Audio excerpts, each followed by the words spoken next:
Hello student. So today we are going to start our new chapter, that is atomic structure.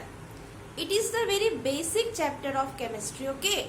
So if you want to learn chemistry very well, in a very well manner, so you have to go through very well with this atomic structure, each and every term of this chapter, okay? So your concepts will be more clear about the chemistry. So see, the name itself means atomic structure, means what is structure of an atom. If we go through the name, atomic structure of an atom. So for that, we have to know what is the meaning of the word atom, or from where the term atom comes. Right? It not happen suddenly we are saying the term atom. It is also having some history. So what are the ancient views? First we have to see what are the ancient views about the atom. Okay. So ancient views about atom. So the very first time the atom, previously what we know about the matter. What is around us, everything around us, we are saying it is nothing but it is the matter.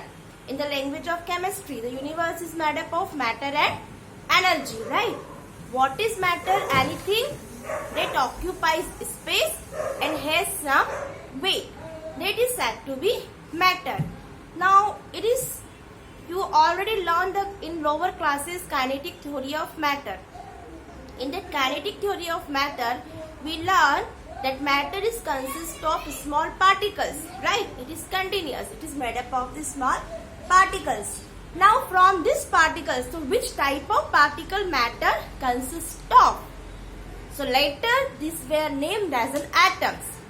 But who discovered atom and when the discovery of atom? It is also having many different you can say that the theories. So very first time the concept of atom was given by an Indian sage, Maharshi Kannad. Remember, if we see the ancient views about the atom, so very first time the concept of atom was given by an Indian sage, Maharshi Kannad. Clear? So what Maharshi Kannad said, that matter is consists of very small particles, and he named them particle as Parmanu and Anu. What he named? The name atom was not given by him. What he said, that matter is consist of small particles and he named them Anu and Parmanu. As what I said, he is an Indian sage. An Indian sage, अगर वो एक Indian साधु है, Indian sage है, so he just his theory, his research is related with his wordings are related with the language Sanskrit. So the word Parmanu is taken from a Sanskrit word. If we see Parmanu, it is Param plus Anu, right? That is Parmanu. In Sanskrit, the meaning of the word Param, right? The meaning of the word Param is ultimate. What is the meaning of the word Param? It means final or ultimate. Okay. The word Parmanu is come from a Sanskrit word which is meaning ultimate or final. Okay. So ultimate or final means what the Maharshi Kannad want to say, that matter is consist of some small particles which are the ultimate particles, which are the final particles, right? And he named them as Anu and Parmanu. Okay. After Maharshi Kannad, one scientist also gave his theory related with the atom. Do you know who is that scientist? He is Democritus.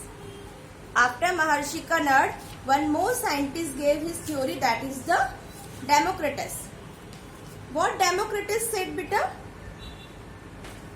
According to Democritus, okay, given by the scientist Democritus. He gave the word atoms, that the ultimate particles or the particle of matter he named. He also said the same thing what the Maharshi Kanad was said, that the matter is consist of some small particles, but he named them as atoms. Okay, there is a difference between the word atom and atoms. Is it clear to you?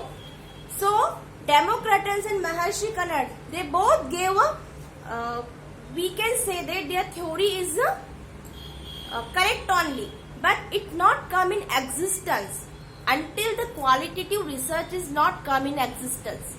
So as the research in chemistry is coming, so slowly then we come to know that yes, Maharshi Kanad and Democritus, they also gave the same theory.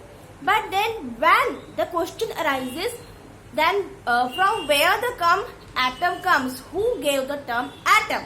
Okay.